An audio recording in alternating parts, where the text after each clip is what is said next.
In medieval England, the canon law assumed that a cathedral had 5 or more bells, a parish church 2 or 3, while the churches of the mendicant orders, like public oratories, were originally limited to 1. The solemn ceremony of benediction provided in the pontifical can only be carried out by a bishop or by a priest specially empowered, and it is only to be employed in the case of bells intended for church use. For other bells, a simpler blessing is provided in the ritual. In the 11th century, a bell given by King Robert to the church in Orleans was thought to be of remarkable size, but it weighed little over a ton. The Cantabona bell of Blessed Azelin at Hildesheim 11th century is said to have weighed about 4 tons, a Rouen bell of 1501 16 tons, and the still existing Maria Gloriosa of Erfurt Cathedral, cast in 1497, weighs 13 tons. Of modern bells consecrated with the rites of the Catholic Church, the largest is that of Cologne Cathedral, which was made out of captured French cannon and weighs nearly 27 tons. That in the Church of the Sacred Heart at Montmartre weighs over 18 tons, and others at Vienna and Rouen about 17. In the Catholic Cathedral of Montreal is a bell of 13½ tons. The very beautiful bell of St. Peter's, Rome, weighs about 9 tons. The gigantic bells cast in Russia, China, Japan, and Burma seem only to be struck with a hammer and never properly rung. The largest bell in England is that of St. Paul's Cathedral, London, which weighs 17½ tons. Finally, we may note a decision of the secular courts given in an action brought against the Redemptorists of Clapham, England, in 1851, whereby an injunction was granted to restrain these fathers from ringing their bells at certain hours, at which, as it was complained, such ringing caused unreasonable annoyance to residents in the neighborhood.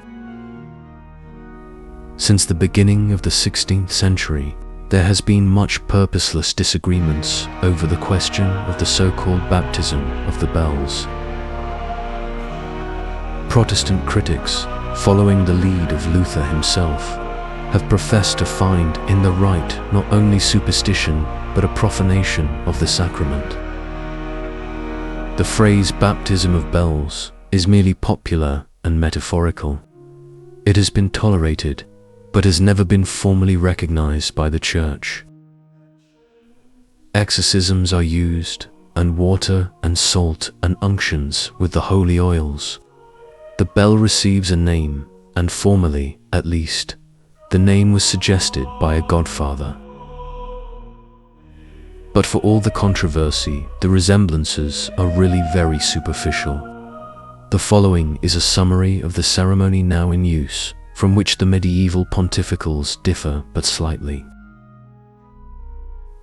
The bishop in white vestments first recites 7 psalms with his attendant clergy to implore the divine assistance.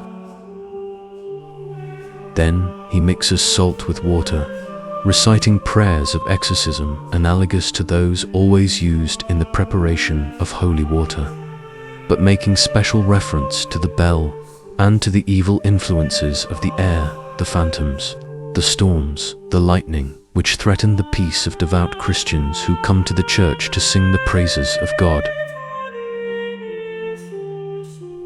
Then the bishop and his attendants wash the bell inside and out with the water thus prepared and dry it with towels. The psalm Laudate Dominam de Coelis and 5 others of similar importance being sung meanwhile.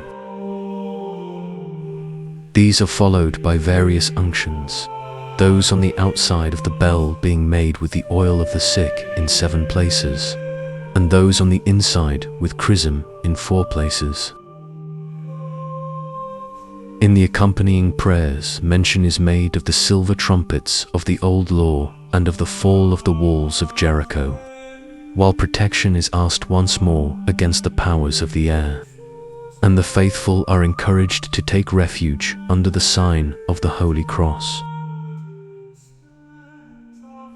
In making the unctions, and not, be it noticed, in washing the bell, a form is used introducing the patron saint. May this bell be hallowed, O Lord, and consecrated in the name of the Father, and of the Son, and of the Holy Ghost.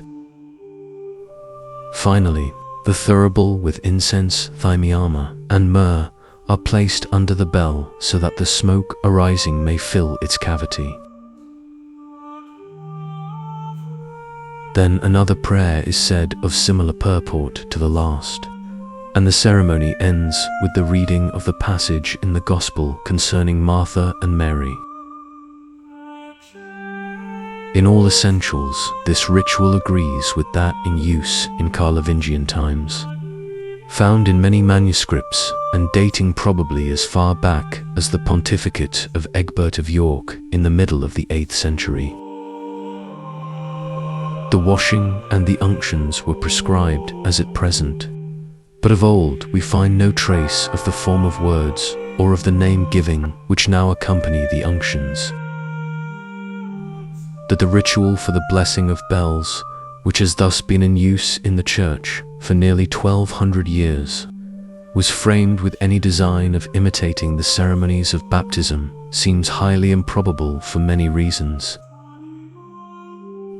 The voice of the Lord is in power, the voice of the Lord in magnificence. Psalm 28, verse 4.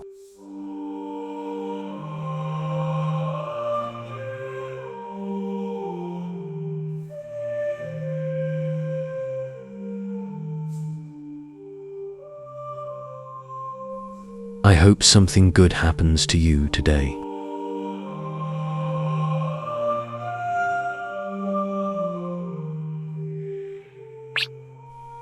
Peace.